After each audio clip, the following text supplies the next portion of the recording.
One of the most memorable things you do on your Banff trip might not be a turquoise lake, a mountain viewpoint, or a busy trailhead, but deep underground. In this episode, we're talking about Canmore Cave Tours, one of the most unique adventure experiences you can do in the Bow Valley, and one that surprises a lot of people once they realize what it actually involves. Welcome back to the Banff Travel Podcast. I'm your host, Celine Brewer, a local Canmore resident living the mountain life all year long. I help travelers like you plan unforgettable trips to Banff, Lake Louise, Moraine Lake, Jasper, and the Canadian Rockies. Today I'm joined by Adam Walker. Adam has been the owner of Canmore Cave Tours since 2013. He has a background in outdoor pursuits and cave geosciences and has been introducing visitors to the world of caves for more than 20 years. Not only has he been involved with cave exploration locally, but around the world. I'm really excited to share this conversation I had with Adam about the Rat's Nest Cave. We get into what a wild cave tour is, who it's best for, and what you can expect if you've never done anything like this before. We talk about the difference between a show cave and an adventure cave tour, how physical the experience really is, what to know if you're a little nervous or claustrophobic, and why it can be such a great family activity. Plus, why caving can be a perfect rainy day or year-round adventure in Canmore. If you've been looking for something different to add to your Banff or Canmore itinerary, especially something away from the crowds, I think you may have just found it. Welcome, Adam. I'm so excited for you to be here today and just share more about Canmore Cave Tours.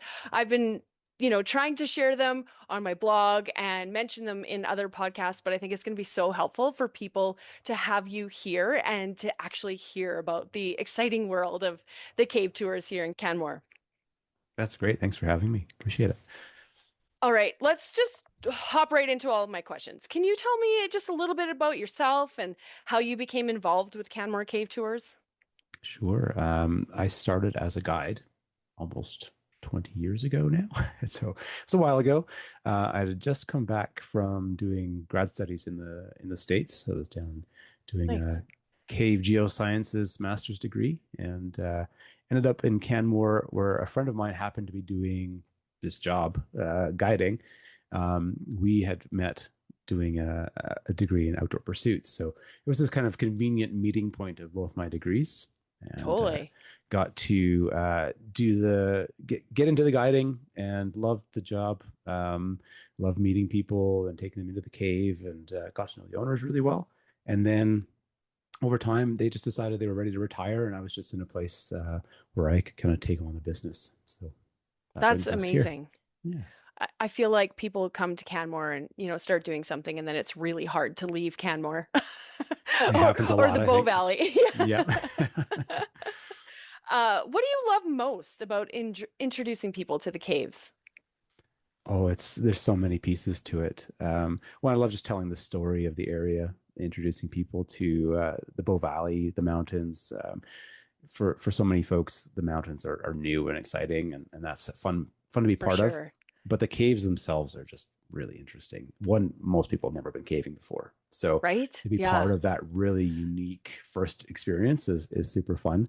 To challenge people, which is good. You know, it's one of those challenges that puts people off a little bit, maybe, because it's so foreign that it might Yeah. feel a little bit too much. But once they It get can be into it, it's intimidating. yeah, Yeah. exactly. But once they get into it, they're like, oh, this is amazing. And I Yeah. have people go on to be, exploration cavers down the road. And, so it's fun to have that kind of experience with folks. And so many times we've had people come on holidays, join us on a tour, and then leave saying this was the best thing, the best part of our holiday, and that's pretty good considering we're down the street from Banff National Park and Right? Jasper and right, like, so we're rubbing elbows with the big leagues, right? So Absolutely, absolutely. And you know what? I love the being able to share some of these different experiences we have around Canmore. I know a lot of people are starting to look to Canmore as maybe a cheaper place to stay and helping people understand that yes, Banff National Park is just there, but we've got some pretty spectacular things here in Canmore as well. Can you maybe just describe the different cave tours and experiences that you offer? yeah, we keep things pretty simple for the 32 years this company has been running. We've done the same 2 tours. We have what we call the Explorer Tour, which is about a 4.5 hour day. You spend about 2.5 hours in the cave, and it's climbing and crawling and wiggling and just exploring the cave, which is a ton of fun. The Adventure Tour does that, but we also add in an 18-meter rappel. So you add a little bit of extra adventure and you spend Fun. more time in the cave too. So that's about a 6 hour day with about 4 hours in the cave. And I know that sounds a lot to folks, but it goes so fast. When you're underground, you have no real sense of time. So it just goes in a Totally. blink, right? So Yeah. so that's been kind of the stock 2 tours, but then we've started to play in the last kind of 5-10 years, adding some things on. We do a really fun Halloween horror movie in the cave. Oh, that's fun.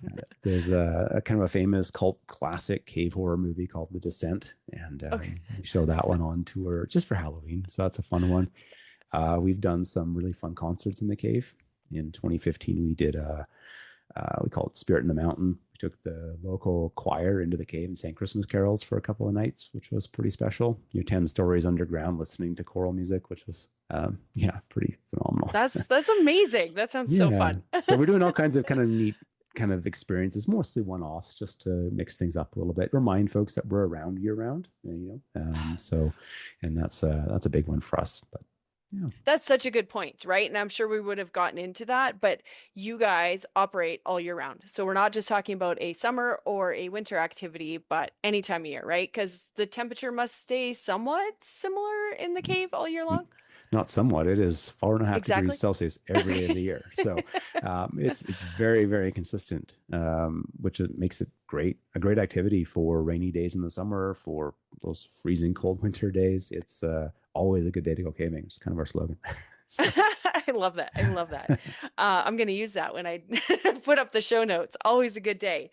So it's the Rat's Nest Cave, and what mhm. makes it such a special place, and maybe a little bit about how did it get its name? Yeah. So it's one of the longest caves in Canada. I think it's ranked 16th, 17th in Canada for length. It's just over 4 kilometers long. So it's a pretty sizable cave. It's also one of the deeper caves in Canada. It's called Rat's Nest Cave because so people have been visiting the cave for thousands of years, technically, but they didn't really get much past the entrance. So when you go up into the Mm. cave, there's it's a bit of a striking spot. It's right in the entrance is about a 15-meter deep hole called the bone Hmm. bed pit. So you have to rappel down there to get into that one. So you can imagine not many people would do that early days.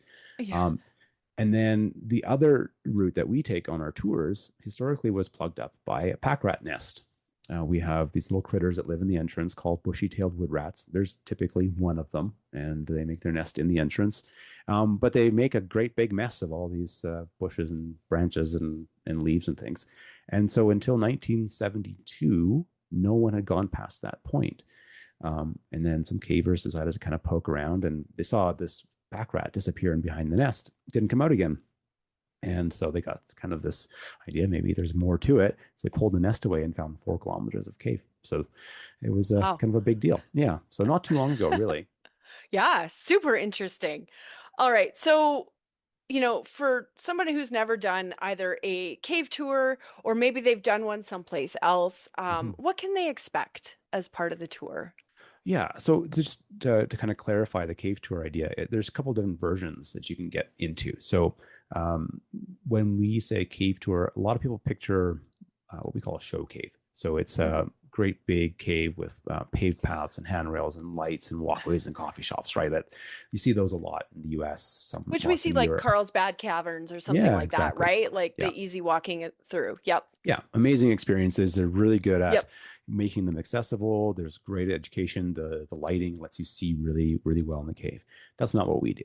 We do what's called an adventure tour, or adventure, yeah, a wild cave tour. So the cave's all natural. We've added very minimal kind of safety pieces inside the cave. And the idea is we want people in the cave feeling like explorers because that is a really unique experience.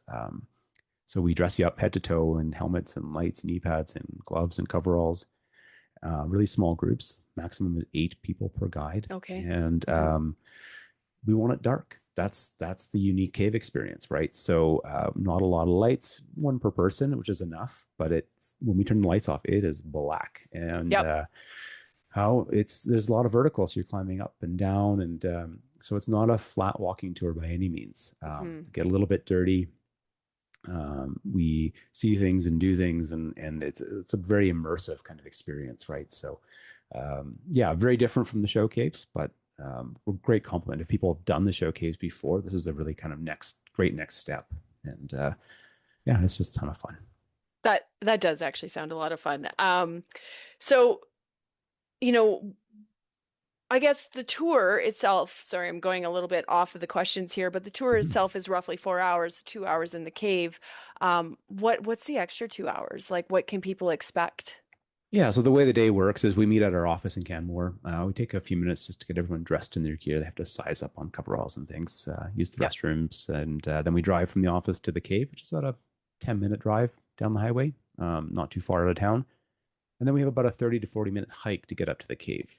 So by the time we're at the cave, we're about an hour into the tour, and maybe hour 15. About 15 minutes to get dressed up outside the cave, and then we're into the cave, right? So, and it can really vary by how big the group is and everybody's experience and fitness and things like that. Yeah, So, that makes so sense. there's definitely some plus and minus to that number. Um, but yeah, so we're in the cave about 2.5 hours again. If it's a group of two, it's really quick. If it's a group of eight, it's a little bit slower. But yeah, in the cave for 2.5 hours, and then we're back out, and then undressing and hiking down the cave. That's another 40 minutes or so before we get back to the car. So all told, it's about 4.5 hours, give or take. Yeah. So you've given, you've kind of answered the question about like, do guests need prior experience? Talked about somewhat about like how physically demanding it is. Maybe you can touch a Hmm. little bit more on just the hike itself.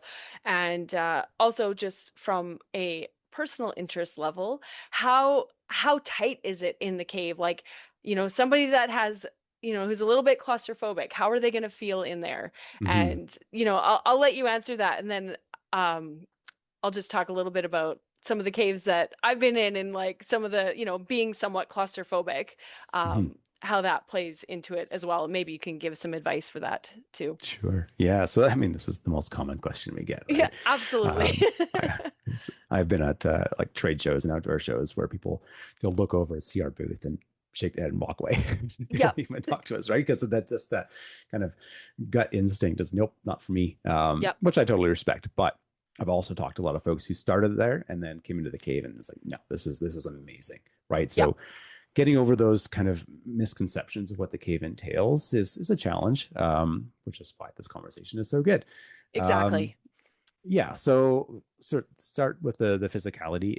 We call it moderately strenuous, and often for folks, the hike up to the cave is more strenuous than the cave itself. It's about a Yeah. Okay. 40-minute walk uphill. You're gaining about 150 meters in elevation, so it's a pretty leisurely wander. Yep. If folks have done like the Grassy Lakes Trail, that's something I like to compare it to in terms Oh, of okay. Yep.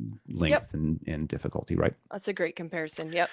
And then the cave itself is, yeah, it's fully wild. So we're climbing, we're crawling, we're wiggling. So there's some challenge to it, but that's what makes it so rewarding too, right? You're going to go as deep as 16 stories into the cave vertically, Wow. right? So climbing down takes a couple hours to get down, another hour or so to get back out again. And the smallest space you have to go through is a manhole size for Okay. 10, 15 centimeters.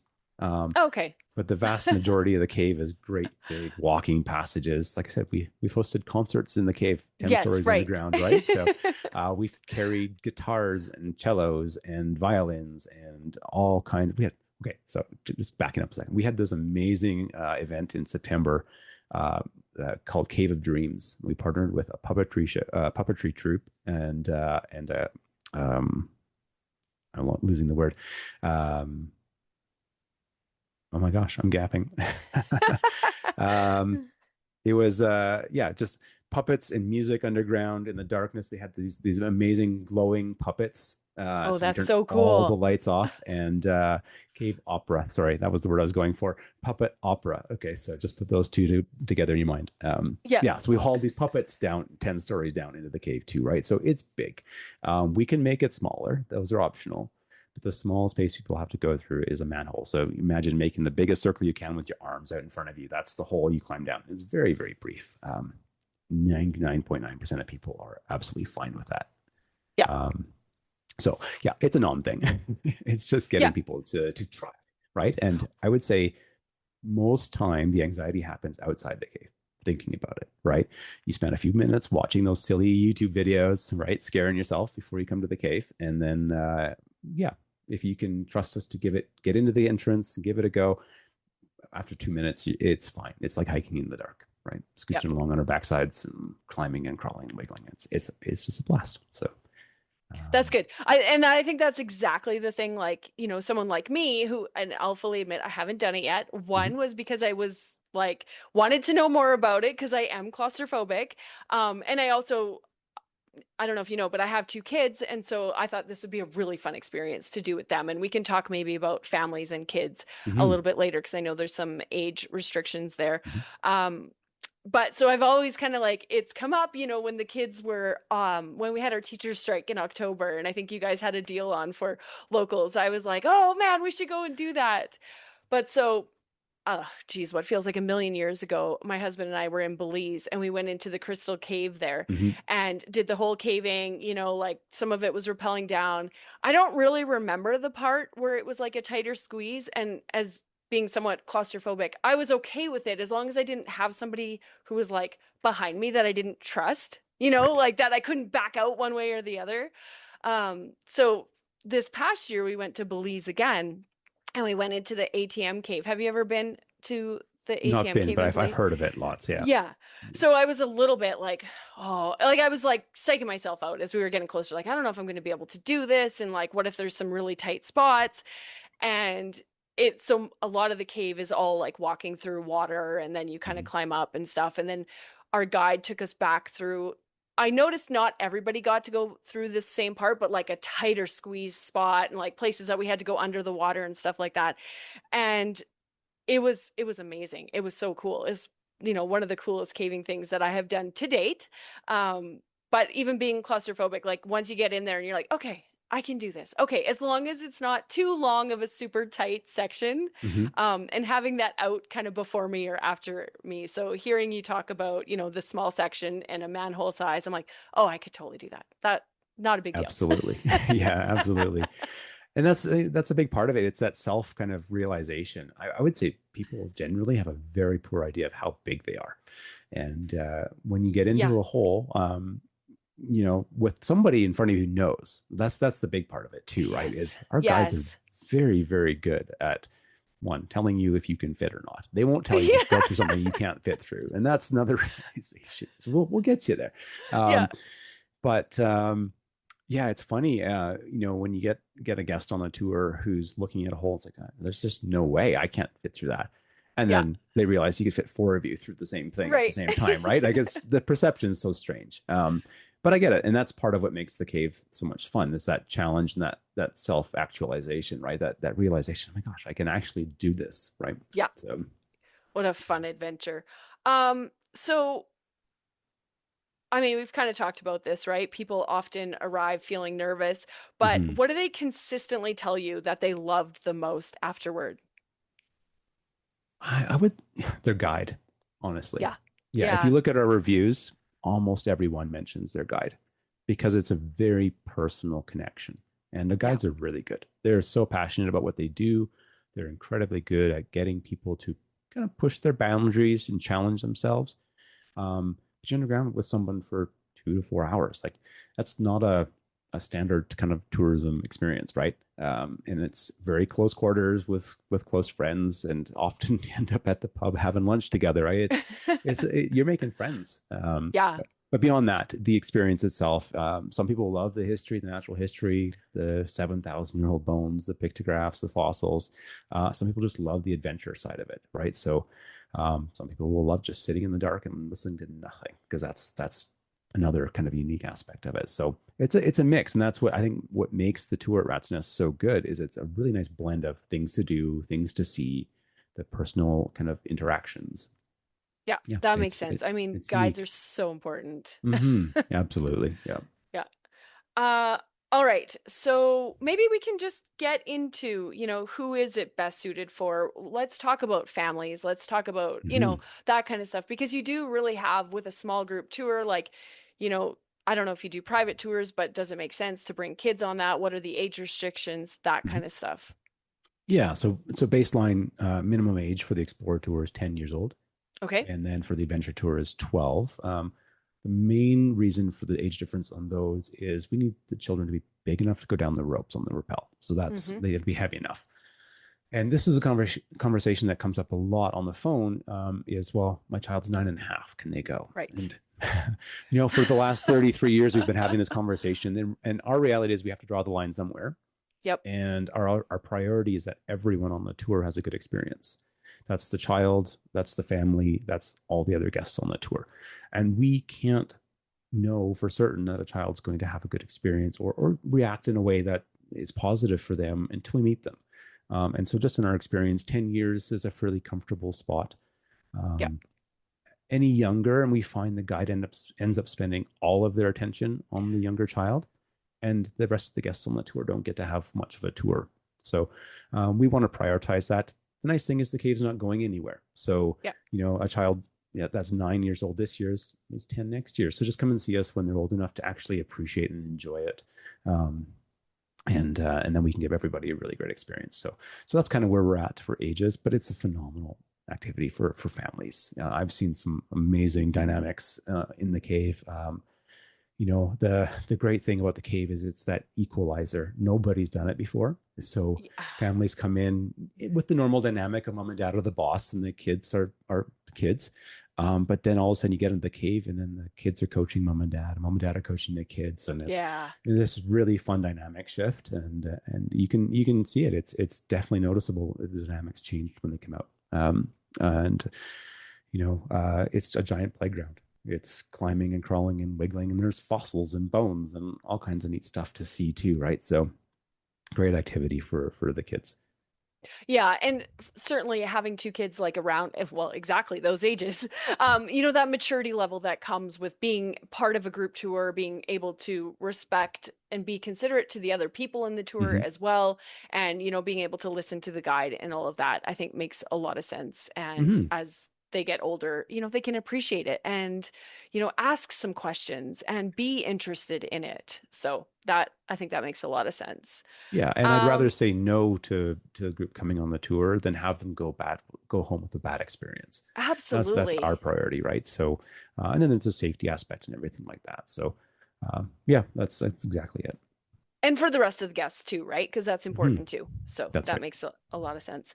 Um, so you mentioned, the 7,000-year-old bones, the fossils, the pictographs, natural features. Can you just tell us a little bit more about that without like, ruining the surprise? Because that's you don't necessarily want to know everything going into it, but maybe just Yeah, a little bit more about that. little teaser, right? Yeah. Yeah, so pictographs, it's one of the few publicly accessible pictograph sites in the Bow Valley. The only other two really that would be Grassy Lakes, Grotto Canyon, that would be Yeah. publicly accessible, right? Yeah. Uh, the pictographs at Rat's Nest would be very similar in style. Our challenge is they're a little bit faded because Hmm. they're up at the entrance and the moisture, the air from the cave comes out and it's very moist. And so in the winter that frosts up on the walls and it has damaged them over time. Yep. That's just the natural process. But we've got a number of handprints right at the entrance, which is really kind of different than the other Yeah. locations. And then we've got a pictograph just on the inside as well. And then the bones, we've got like I said, 7,000-year-old bones, and 34 different mammals have been identified in the cave so far. Wow. Like I said, That's right at the fascinating. entrance, there's this giant hole called the bone bed. So it's a natural trap. And so animals would kind of follow their nose into the cave and then fall down, can't get out again. There's only one entrance that we know of in the cave so far. But the early visitors to the cave were also bringing bones to the cave as well. So there were human modified bones found in the cave. There were tools. There's like hide scrapers and atlatl heads. They're like a throwing spear. So Okay. like an Yeah. obsidian head. And that itself is special because we don't have obsidian here. So it Right. shows that Yeah. people were trading long distances and bringing those tools here. But they would never have gone past the entrance, or at least we haven't found evidence of that, right? Because of that, the pack rat's nest there. Yep. And then lots and lots of fossils. I mean, the limestone that the cave's made up of is full of fossils. We find them I along the bet. I trail. bet. It's one of the most popular activities with the kiddos. It's just doing fossil hunting Yeah. along the way, right? So, Yeah. yes, we see those inside the cave as well. Very And cool. and then we get all the cave formations as well, the stalactites and the stalagmites, and you know, the yeah, it's the visually it's really striking too. And the lower you go, the better it gets to you. So. Yeah. Yeah. I know kids love those fossils, right? We did one of the Mhm. Burgess Shale hikes with our kids last year, and I was just like, I can't stop raving about it. I'm like, that was such a cool experience, which makes sense. I think most of them are sold out probably already for this summer, but Yeah, we're doing uh, the Mount Stephen Trilobite hike this summer, actually. oh, So you are. Oh, taking nice. my son up there. Yeah, Yeah, so we did the other one. the Yeah, Walcott not Quarry not hike. yes, thank you, Yeah, Walcott Quarry. hmm Yeah. And that's great. it's quite a hike, right? I think it was like 24 kilometers total or something like hmm that, but quite an experience. So I'd love to hear after how you guys like the one up to Mount Stevens there. Yeah, Um, looking forward to it. all right. So what should visitors know before booking? Let's talk about like what should they wear, what should they bring, maybe any common mistakes that you see them making, Hmm. either with clothing or, anything like that. Yeah, we're pretty thorough with our information. One, I would kind of caution people to book well in advance for the summers, No, because good we advice. do get booked up, and we only have a 48-hour cancellation policy, right? So get something on the books, and then we can always move dates around if necessary. Yep. We are that really good rainy day backup option too. So we try to flex around and get people's options to go on their rainy days, because once you're underground, you wouldn't know if it's January or July. It's all the same. Yeah, I said Um, the same thing about like canyoning. I'm like, you might as well do that in the rain. You're getting wet anyways. gonna be wet anyways. Exactly. Yeah. As long as we can dress for the hike, that's the big one. And that's what Yeah. we tell people is, make sure you check the weather before you leave the house or the hotel, and dress appropriately. I mean, we can get the any weather this time of the year, right? So Yep. snow, rain, all the same day. Um, so good footwear is important. We prefer like hiking boots and hiking shoes, so winter boots in the winter, obviously. But Yep. trainers with good tread is fine. We just don't want the flip flops and the smooth Yeah. soled shoes, the Uggs, those kinds of things. So they're not great in the cave. Long pants, long sleeves. It's 4 degrees. It's refrigerator temperature in there. Yep. So you get warm on the hike, and then you got to put clothes on to go into the cave, and that's always a challenge, right? So, and opposite in the winter, actually, we have to twist arms to get Yes. people to take their winter coats off in the wintertime, right? It's just pretty funny conversation to have. But beyond that, we try to keep everything very simple. We provide all the caving equipment. We provide backpacks. All you would need is really a bottle of water, some pocket-sized snacks, and maybe a small phone or a small camera. Your phone works typically, Yeah. but everything else is provided. We don't take any bags into the cave. We want to be completely hands-free, so That makes everything's sense. very, very simple. But Yep. yeah, it's all included. That's great. Transportation Yeah. would be one of the things maybe that mixes people up. We don't provide transportation to the cave. We can work with one of the local taxi companies to get people there. So by all means, give us a call and we can work through that. But Yeah. yeah, people typically drive themselves, which is fine.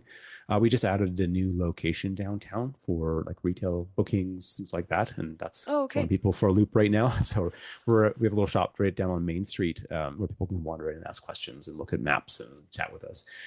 Yeah. But we meet our tours over kind of on the east side of town, kind of by the Dirty Dog Car Wash RCMP station area there in Bow Meadows Crescent. So yeah, So just making sorry, sure they people. leave their cars there. So like that's still in town where they leave their cars, so they don't So need a Kananaskis conservation pass or no, so they meet us there for about 20 minutes while we get yeah. sized up on gear, and then they'll hop back in their car and just drive down the 1A to the east a Okay. little bit, and then Yep. they'll park on the side. But our parking lot is not in Kananaskis technically, so they don't need the parking Gotcha. pass. Yeah, Yeah. currently. That's it It has a currently. habit of changing, but As does everything around here, right? mhm, yeah, absolutely. All right. So I think we've covered a lot of the things that I had questions on. Mhm. Um, Maybe a couple more. What we already talked about where the cave tour fits best, even a rainy day, or even if you're looking for something to get away from the crowds. Like I Hmm. find that people are like, obviously, what can I do that's unique? And I've, used this or even canyoning as that mountain experience where nobody else is going to be. So you get to Hmm. spend an entire like half day or whatever it is enjoying that time without a bunch of other people around, which can be really nice, especially if you've just done Lake Louise and Moraine Lake.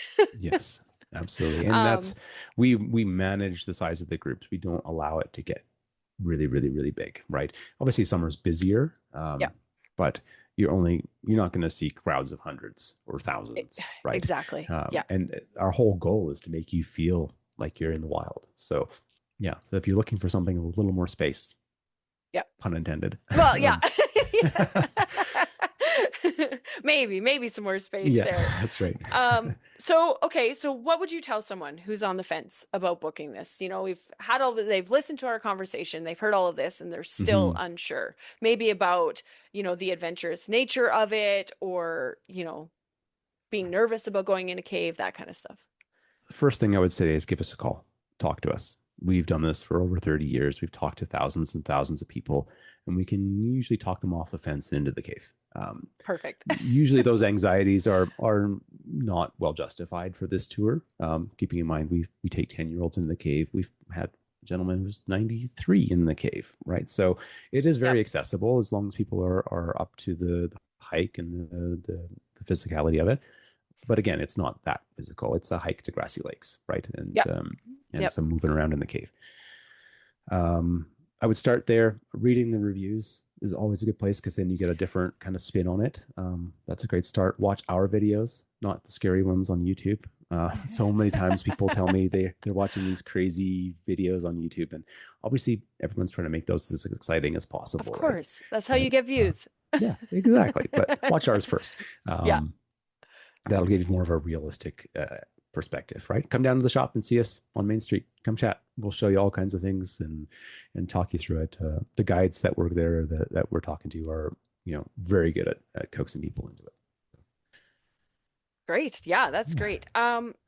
Okay, so is there anything else you'd like them to know? I think we've covered a lot, but if there's anything I missed or questions you wish I would have asked you. No, I think we got most of it. I mean, it's strange and it's weird, and that's what tends to throw people off. But it's incredibly unique. There's only three of these types of tours in Western Canada. They're not very common, and so that in itself is value. Like you won't get to do this very often, and then a lot of that has to do with just the remoteness of the caves. There's not a lot of really accessible caves, so try something unique, and yeah, I think you'll be pleasantly surprised. I think most people are. Is that yeah, it's not what you expected. That's what we hear most often. That's not what I expected. But it was one of the highlights of the vacation. So I Yeah, guarantee we'll do that's our best to give people an incredible experience. it really does sound like a lot of fun. All right. So as a local, I have some rapid fire questions for you. Okay. Pretty simple ones, but it just, gives people a feel for what us locals enjoy. Hmm. Um, what's your favorite hike in the Canadian Rockies? Ooh, that's a good one. I love anything in the Alpine. Yeah. So, the first one that comes to mind is like the Sunshine Meadows hike is really, really nice. But I Yeah. have to say, one of them that's kind of under the radar is the Mist Mountain, Mist Ridge area, kind of Mm-hmm. South Yep. Kananaskis. Yep. That's really nice. I've seen the little kind of sneaky hot spring up there. So Yep. that's a very Good good one. one. Good one. So, Yep. So, it's really hard when people ask me what my favorite hike is. I'm like, how do you choose? Like mhm. they're so different. Uh, So I Depends on the day. I did it to you. Yeah, exactly. Exactly. What about your favorite restaurant? Well, anything with a good patio. On a sunny day? Rosen Crown, the wood, the Iron Goat. Yeah, sunny Yep. day and a patio. I'm happy. You can't beat it. What's your favorite paid activity in Banff or Canmore? Oh, you put me on the spot, Celine. I know. I've got so many friends in this industry. Oh, you know what? You don't need to answer that. Yeah, all of them. They're all All great. of them. Yeah.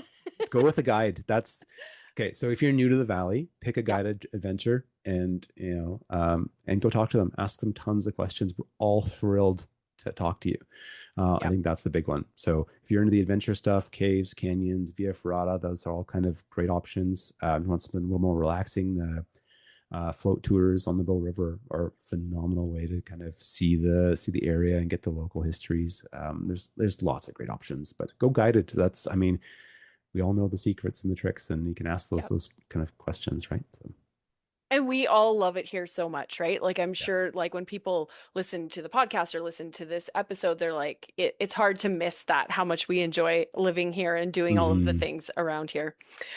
Okay, so if you could take a first-time visitor to just one place in the Canadian Rockies, where would you take them? Oh my goodness. Kananaskis probably.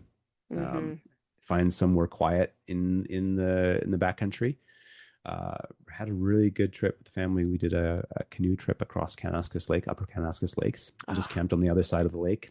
And right? fun story. Most people backpack into that Yes. campground, and Into so the Point campground there? yeah, Yeah, exactly yeah, the point. yeah, And yeah. everybody's pulling out their little backpacking stoves and their backpacking meals. We canoed across with our cooler and I love our that. massive camp stove. Right, we're making pancakes and bacon and sausages for breakfast, and bacon, eggs and pan. Yeah, it was that That's was super amazing. fun. Yeah, That's like when we go to Lake O'Hara. I still try to keep things like, somewhat compact on what we bring. And then these people bring out like their big camp stove and they're yeah, making like soup. And I'm like, what is happening right now? I know. Yeah, it's a bit of a tease, but Yeah. yeah. My other go-to is the we do a canoe trip from Banff to Canmore, Oh, nice. which is super nice. Yeah. It's one of those unique experiences because, I mean, even just a few minutes out of Banff and you're feeling pretty wild. But you're only ever a kilometer from the road. Yep. But my favorite spot just outside the park, there's a little island in the middle of the river, and we'll stop and have a barbecue on the island in the middle of the river, which you can do when you're canoeing, right? So Yep. Yep. that one you definitely want some experience on the water because it's moving water and it can be a tricky river. But For sure. Yeah. yeah, I've had some I friends love down that one. those active experiences that get you away from people, like whether Mhm. it's cycling or, canoeing or any of that, because then you really get to experience the mountains without all those people around. I think there's so many of those, but people tend to get caught up in the like, oh, I have to go to Moraine Lake and I have to go to Lake Louise. And yes, I'm not saying don't visit those places because you absolutely should because they're stunning, but Mhm. try to work in some extra things in there, like cycling the Bow Valley Parkway or, anything like that. I mean, 10 minutes outside of Canmore, and you can find amazing experiences with no people, right? Yeah. Yeah. Um, yeah, I think Exactly. that's what Canmore really has going for it too. Is there's a bit more space, and Yep. if you know the spots, you can get away. Yeah, exactly. All right. One last, what common mistake do you think visitors make when planning a trip? From our experience, a lot of folks will get their travel plans sorted, but they don't plan their activities early enough. And then they get Yeah. disappointed when they show up and don't get space. And it's Yep. heartbreaking because we Yep. absolutely want to take them, but there's no space. So plan early, talk to the providers. Often we're very, very flexible. And then just ask questions like, what should we do? Where should we go? When should we do it? But yeah, plan early, especially in the summertime. Especially in the summer. Mhm. And we're finding a lot of people because of the demand with the Moraine Lake shuttles, the Lake Louise shuttles. People are having to juggle their schedules a ton, Yep. especially because they want to get obviously good weather and the photos and things like that. So, Yep. so that's proving to be really challenging from the scheduling perspective. But yeah, give us a call, talk to us, ask questions. We're happy to chat. Yeah. I'm, just trying to get people to think about Lake Louise and Marine Lake before they come. So like have that shuttle planned so you can plan Mhm. the rest of your trip. And as you know, don't worry too much about the weather. It's going to change, even if it's rainy that morning. Absolutely. It'll probably change 3 times during the day, right? That's Exactly. a big one. Don't worry about the weather. It's been I'd say that rain in the all the forecast for time, the last 2 weeks, and I don't think I've seen right? a raindrop. So Yeah. Yeah. I yeah, mean, even like I think today it's supposed to rain. I'm looking out the window and I'm like, it looks pretty sunny out there. We should be outside doing something instead of in yeah, here. that's right. All right. Before we wrap up, where can the listeners learn more? Where can they book a tour, share websites, social media, all of that stuff?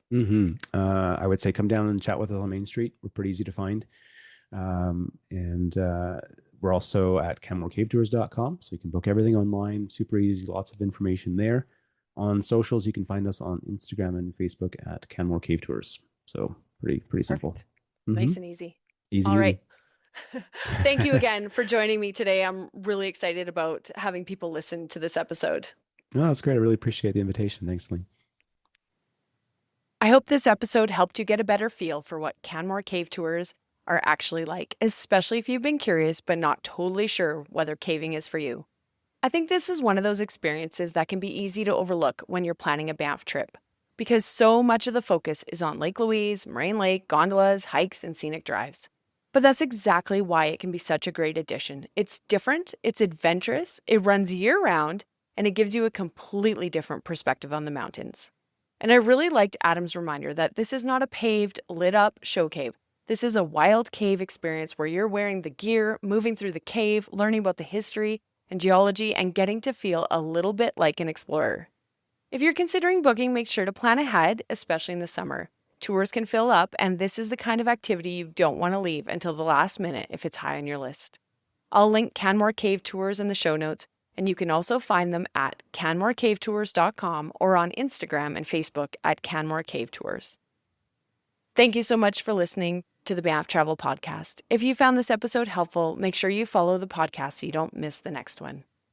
Until next time, happy trip planning, and I'll see you out on the trails.